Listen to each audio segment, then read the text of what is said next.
Bismillahirrahmanirrahim. Assalamualaikum warahmatullahi wabarakatuh. Pada video kali ini, insya Allah kita akan membahas tentang soal tugas yang terakhir, yaitu soal dari bab 3, munafik dan keras hati tak akan pernah maju. Kembali diingatkan, bagi yang belum mengerjakan tugasnya, saya sarankan untuk mengerjakan tugas-tugasnya terlebih dahulu, karena pembahasan setelah mengerjakan tugas akan terasa lebih nyambung dibanding kita mendengar pembahasan tanpa mengerjakan tugasnya terlebih dahulu. Oke, langsung saja kita langsung ke nomor 1. Pada zaman penjajahan Belanda, Snakehorns adalah nama yang tak asing bagi banyak orang Indonesia yang mengenal sejarah peperangan melawan Belanda. Ia berpura-pura masuk Islam dengan niat jahat, menghancurkan Islam di Aceh. Dalam narasi sejarah Indonesia, ia banyak dikonstruksikan sebagai aktor jahat di balik takluknya Aceh oleh pemerintah kolonial dalam perang yang berlangsung dari 1978 hingga 1908. Ia juga dianggap sebagai pembelah sekaligus pelemah Islam di Indonesia. Dari cerita tersebut menggambarkan bahwa Snakehorns adalah seorang yang tak berpikiran jahat, benar, berprofesi sebagai mata-mata juga ya, karena dia justru kayak pengkhianat gitu, pura-pura masuk Islam, atau bisa juga ya berprofesi sebagai mata-mata, karena kan dia berpura-pura ya, berbuat kemungkaran, tentu berbuat kemungkaran, muslim ya, muslim dia hanya berpura-pura masuk Islam, sejati. Nah, dari sini ada jawaban yang mungkin benar, itu A, B, C, dan E. Tapi kalau kita lihat dari kata kuncinya di sini, ia berpura-pura masuk Islam, maka ini khusus orang yang berpura-pura masuk Islam itu adalah orang yang munafik. Kenapa? Karena berpikiran jahat, berbuat kemungkaran, ini terlalu umum. Sedangkan munafik ini lebih khusus menggambarkan orang yang berpura-pura masuk Islam. Jadi jawabannya yang E. Oke, lanjut kita ke nomor 2. Saat bertemu Rasulullah Shallallahu Alaihi Wasallam dan kaum muslimin, dia berbohong dengan cara menceritakan kebaikan orang kafir. Dia berbohong. Pada saat bertemu orang kafir, dia mengaku bagian dari orang kafir. Nah, ia mengaku bagian dari orang kafir dan menjelek-jelekan kaum muslimin dan Rasulullah Shallallahu Alaihi Wasallam. Pada bertemu kaum muslimin dan Rasulullah Shallallahu Alaihi Wasallam, dia mengaku bagian dari kaum muslimin dan siap melawan kaum kafir Quraisy. Tokoh munafik ini bernama Aqil. Jadi tadi sudah disebutkan perbuatan orang tersebut tadi adalah perbuatan munafik. Maka di sini tokoh yang dimaksud dari kisah ini adalah A. Abdullah bin Umar, B. Abdullah bin Jahsy, C. Abdullah bin Ubay, D. Abu Lahab, Abu Jahal, Abu Lahab. Oke, Abdullah bin Umar ini bukan. Karena ini adalah sahabat Nabi, anak dari Umar bin Khattab. Abdullah bin Jahsy juga bukan. Ini adalah sahabat Nabi yang juga merupakan sepupunya Nabi. Abu Jahal, Abu Lahab ini bukan orang munafik lagi, tapi mereka jelas orang kafir karena mereka terang-terangan kafirannya. Jadi juga bukan. Kalau orang munafik kan dia nggak terang kafir, dia pro Islam, tapi dia ngakunya Islam tapi sebenarnya masih. Maka yang dimaksud dari tokoh munafik ini adalah Abdullah bin Ubay. Abdullah bin Ubay ini adalah pemimpin salah satu kabilah di Madinah. Jadi ketika sebelum Nabi Muhammad hijrah ke Madinah, beliau dianggap sebagai Raja Madinah.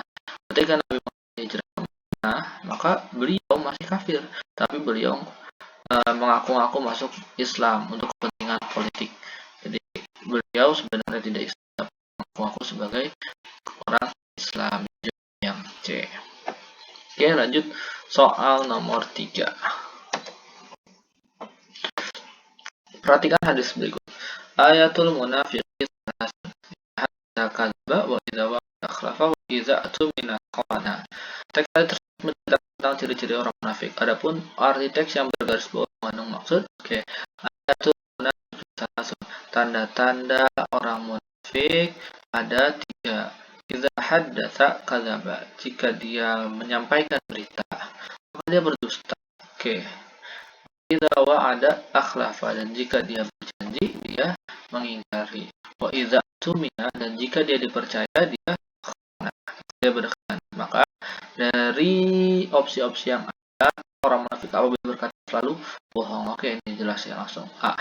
Jangan yang B, kalau kita orang kafir selalu musuh orang muslim, enggak ya.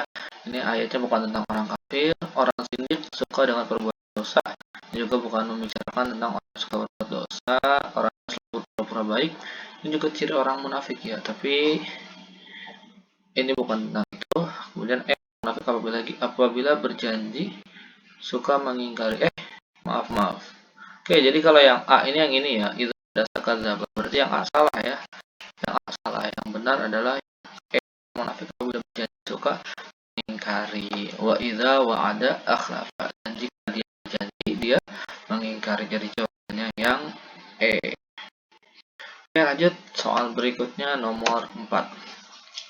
Karakter sifat munafik selalu merasa tidak tenang jika ia ketahuan sifat dusta dan khianatnya akan menjadi sakit batin yang pada akhirnya membawa kesengsaraan di dunia dan akhirat. Penggalan ayat Al-Quran yang sesuai dengan narasi tersebut adalah A. Fi qulubihim maradun, B. Walahum adzabun alim, C. Bima kanu yakdzibun, D. Maka ada sama ya opsinya. Fayakdzibu. Kalau kita lihat soalnya akan menjadi sakit batin atau ada penyakit di hatinya. Maka kalau kita lihat dari opsinya, maka dilihat dari artinya fi qulubihim maradun, di hatinya ada penyakit. B. Walahum adzabun alim, maka bagi mereka azab yang pedih. Bima kanu yakdzibun, disebabkan mereka berdusta. Fayakdzibu, maka mereka berdusta. Maka jawaban yang paling tepat adalah yang A. Fi qulubihim maradun, di dalam hati mereka ada penyakit. Oke, lanjut soal nomor 5. Perhatikan karakteristik manusia berikut. Dari pernyataan-pernyataan tersebut yang merupakan karakteristik munafikin. Oke, bersumpah palsu, iya. Orang munafik suka bersumpah palsu. Mereka dusta. Menghalangi di jalan Allah, ya. Mereka menghalang-halangi orang di jalan Allah. Mereka pura-pura masuk Islam. Ketika mereka pura-pura masuk Islam, mereka malah menghalangi orang-orang untuk menuju jalan Allah. Menghardik anak yatim, enggak, bukan. Tampilan lahir dan batin berbeda. Ya, lahirnya mereka tampilan Islam, tapi batinnya ternyata mereka masih kafir. Manis perkataan tapi buruk hati. Ya, dia berkata beriman padahal hatinya tidak beriman. Jadi jawabannya adalah 1, 4, dan 5. Jawabannya yang B. Oke, lanjut soal nomor 6. Pada era digital seperti sekarang ini, segala sesuatu yang serba canggih kadang memberikan suatu perubahan yang tidak pasti bagi moral dan kehidupan dan spiritual. Akibat perubahan itu semakin maju pula masyarakat serta tuntutan hidup yang harus dipenuhi oleh manusia. Oleh karena itu, orang tidak mampu untuk mengatasi permasalahan yang dihadapi sehingga menimbulkan rasa stres yang memicu munculnya rasa gelisah dan krisis rohani dan permasalahan spiritual sehingga menimbulkan kerasnya hati manusia. Keras hati dalam bahasa agama sering disebut dengan A. Qalbun salim, B. Qaswah al-qalb, C. Qalbun mayyitun, D. Nifaq, E. Kufur. Oke, qalbun salim artinya hati yang selamat, bukan ya. Salim itu selamat, qalbun hati, ini bukan. Qaswah al-qalb, qaswah ini adalah keras, al-qalb hati, maka jawabannya yang B. Kalau qalbun itu qalbun hati, mayyitun itu mayit, mati berarti. Hati yang mati ini bukan ya, kan keras belum mati. Nifaq ini artinya munafik, salah. Kufur juga bukan. Jadi jawabannya adalah yang B ya, yang B. Qaswah al-qalb, kerasnya hati. Jadi kalau orang yang kerasnya hati itu ketika dia dikasih tahu sesuatu dia nggak bisa nerima gitu. Keras hatinya untuk menerima hidayah dari Allah Subhanahu wa taala. Lanjut soal nomor 7. Pak Fulan sudah 2 tahun menderita sakit gula sehingga sangat hati ketika makan minum.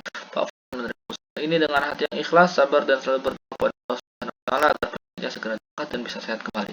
Dari cerita tersebut, Pak Fulan termasuk orang yang memiliki A. Qalbun salim, mayyit al-qalb, C. Marid al-qalb, D. qaswat al-qalb, E. Qalbun mayyitun. Oke, qalbun mayyitun artinya hati yang mati, salah. Qaswat al-qalb artinya hati yang keras, salah. Mayyit al-qalb artinya hati yang sakit, ini salah. Mayyit al-qalb hati yang mati juga salah. Jadi yang benar adalah qalbun salim, hati yang selamat. Karena di sini Pak Fulan ini senantiasa bersabar dan selalu berdoa agar penyakitnya segera diangkat. Jadi jawabannya yang A ya. Lanjut nomor 8. Tanda berikut orang yang mulai mengeras hatinya. A. Rajin dalam mengerjakan kebaikan dan ketaatan. Jelas bukan. Tersentuh hati dengan ayat Al-Quran yang dibacakan. Ini juga bukan. Ini justru ciri hati yang baik ya. Selalu mengatakan janji dan ancaman Allah kan kita harus takut ya dengan ancaman Allah. Bertambahnya kecintaan terhadap dunia dan melupakan akhirat. Nah ini nih, sedangkan yang merasa tenang hatinya dan tidak merasa gundah. Ini bisa jadi sih, bisa jadi. Ketika kita merasa tenang terhadap azab Allah, misalnya kita nggak takut sama azab Allah dan kita tidak merasa gundah atas dosa kita, ini juga termasuk diri kerasnya hati. Tapi yang lebih spesifik di sini adalah yang kenapa? Karena di sini jelas bertambahnya kecintaan terhadap dunia dan melupakan akhirat. Jadi walaupun yang bisa benar, tapi yang D ini lebih benar karena ini terlalu umum. Merasa tenang hatinya, bisa jadi tenang hatinya bukan karena dosa, tapi tenang hatinya ketika beribadah gitu. Jadi yang ini terlalu luas ya, jadi bisa ambigu. Kalau yang D jelas terhadap dunia ini perbuatan yang buruk dan melupakan akhirat juga perbuatan yang buruk. Jadi yang D. Lanjut soal nomor 9. Pernyataan berikut merupakan obat yang dapat melunakkan hati yang sedang susah. Belanja di supermarket, oh malah makin susah. Makin susah duitnya habis. Lanjut yang D, banyak baca novel. Oh, udah malas baca, suruh baca novel. Ini juga enggak ya. Enggak bikin hati jadi lunak gitu. Berjemur hingga larut malam, udah malam dingin dong. Enggak bisa berjemur lagi. Mendatangi kafe dan hiburan malam, oh juga enggak. Menghadiri majelis taklim dan majelis nasihat. Nah, ini jadi ketika hati kita sedang ngerasa ada masalah di hati kita, sedang gundah gulana atau ngerasa kayak kok maksiat mulu gitu kita, maka solusinya adalah menghadiri majelis taklim. Kalau kita menghadiri majelis taklim dan majelis nasihat itu kerasa di hati kita tuh ada rasa adem gitu, ada rasa tenang gitu. Jawabannya adalah yang A. Jadi salah kalau misalnya ketika hati kita gundah gulana kita malah bermaksiat, itu salah. Walaupun mungkin hati kita ngerasa terhibur, tapi itu sementara. Setelahnya kita gundah lagi gitu. Atau misalnya kita ketika gundah, kita malah datangin lawan jenis chat gitu, terus curhat ini itu. Mungkin kita ngerasa tenang, tapi itu tenangnya sementara. Nanti galau lagi. Maka kemaksiatan itu akan mengundang kemaksiatan yang lain. Maka ketika kita sedang gundah gulana, ini solusinya menghadiri majelis taklim dan majelis nasihat. Kalau yang udah pernah pasti ngerasa begitu tenang berada di majelis taklim. Oke, lanjut soal terakhir, soal nomor 10. Dari pernyataan tersebut yang merupakan ciri kepala, orang memiliki ide atau rencana yang harus diwujudkan sekalipun ide tersebut salah. Wah, ini keras kepala ya. Udah tahu salah, pengen diwujudkan. Bersikeras pun orang lain tidak ingin melakukannya. Ini memaksakan kehendak juga keras kepala. Ketika orang lain mengutarakan ide atau rencana berbeda akan menuduh bahwa ide tersebut buruk dan tidak akan berhasil. Ini juga salah. Karena bisa jadi ide orang baik dan berhasil. Bisa jadi ide kita yang salah. Merasa kesal, marah, dan frustasi ketika orang lain membujuk untuk melakukan hal yang bertentangan dengan keinginan kita. Ini juga termasuk bentuk keras kepala ya. Nggak senang kalau ada orang lain mengutarakan pendapat yang berbeda dengan kita. Dan melaksanakan ide dan gagasan yang sudah disepakati untuk dilaksanakan bersama. Bukan keras kepala ya, karena atas kesepakatan bersama. Jadi jawabannya adalah nomor 1, 2, 3, dan 4. Jawabannya yang A. Oke, sudah nomor 10 dan ini adalah pembahasan video yang terakhir. Insya Allah kedepannya kita akan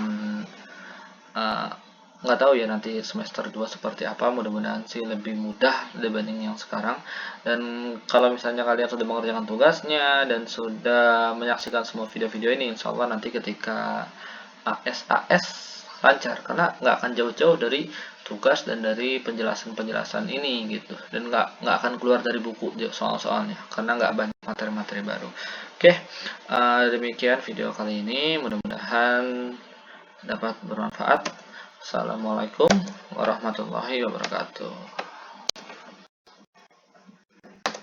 Terima kasih.